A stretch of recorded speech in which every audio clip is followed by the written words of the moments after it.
Hello students, in this course we are going to learn about vector algebra, a very important topic not only for mathematics but also for the students of physics.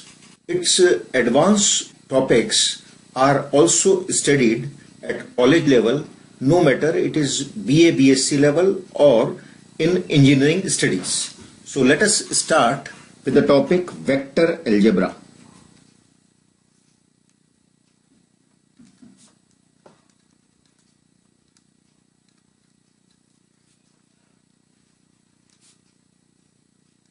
In day-to-day life, we come across many physical quantities. These physical quantities can be divided into two: scalar quantities and vector quantities. So, physical quantities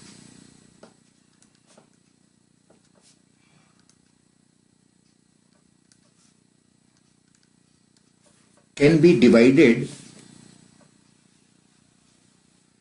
into two, and these are scalar quantities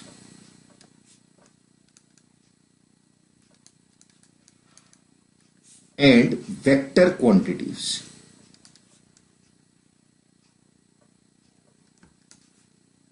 Now let us first define scalar quantities and vector quantities.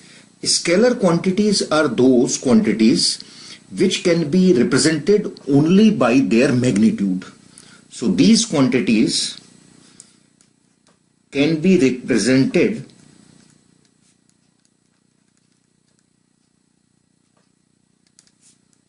by magnitude only.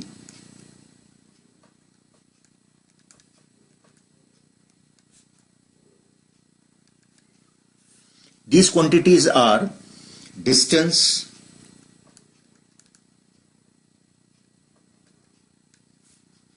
time, density,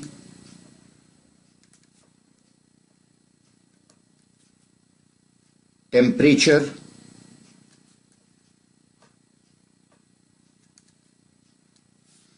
volume,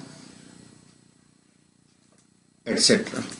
For defining these quantities, we require only the magnitude part. But the vector quantities are those quantities which require both the magnitude as well as the direction. So vector quantities can be represented, or they are to be represented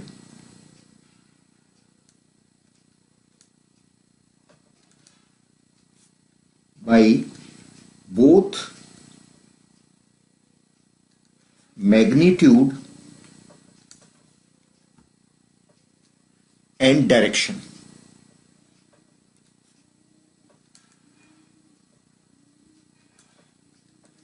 That is, to represent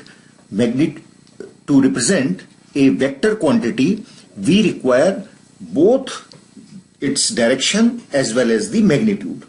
And these quantities include velocity,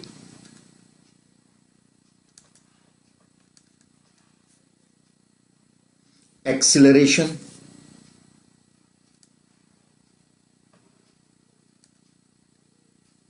momentum,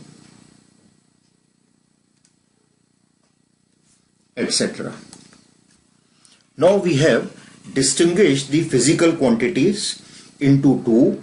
First are those quantities which require only the magnitude part, and these are distance, time, density, temperature, volume, etc.